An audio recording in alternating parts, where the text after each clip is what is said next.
This tutorial will take you through suppliers and assigning supplier cards to your supplier profiles. So if we go to under My Company Information in the admin section and we go to suppliers, you'll see this will list all of your suppliers now. It's important to note that what you're looking at here is the Invitbox supplier profile.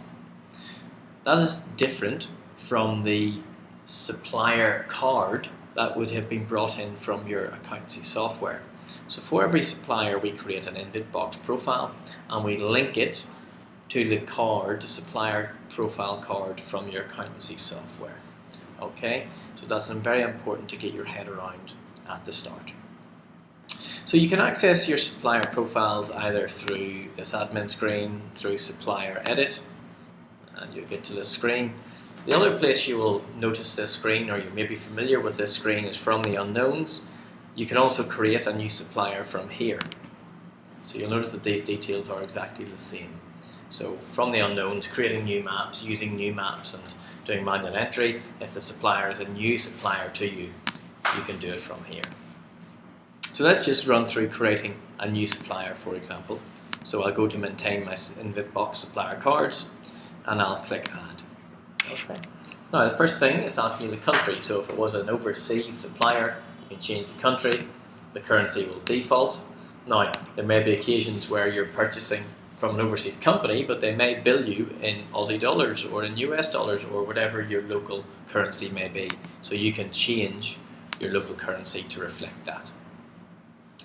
I'll just change this one back to what it was before, Australian dollars. Add the ABN. Put in a preferred name for the supplier. So we'll go, just dummy. Then you link it to the supplier card. So whatever your accountancy software is, you choose the relevant supplier from here. This means when we send this information, send any invoice detail through to the software, either via import-export on the desktop versions or via the API for the cloud-based software versions, the accountancy software will recognize the supplier you're referring to.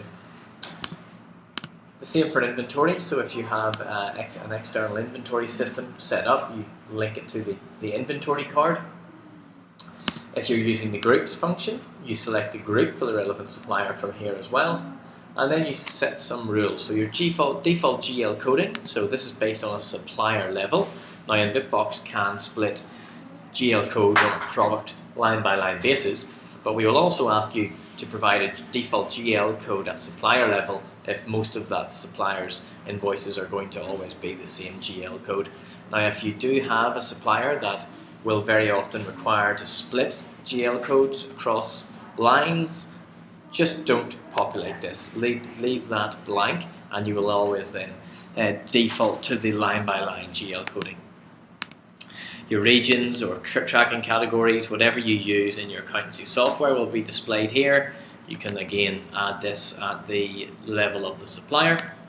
Default tax code.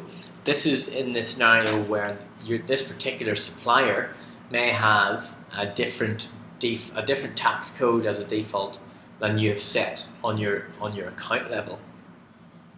So you may have particular suppliers that, for whatever reasons, for example, charities or like financial credit unions, things like that, or government incentives that mean that the tax rate is different.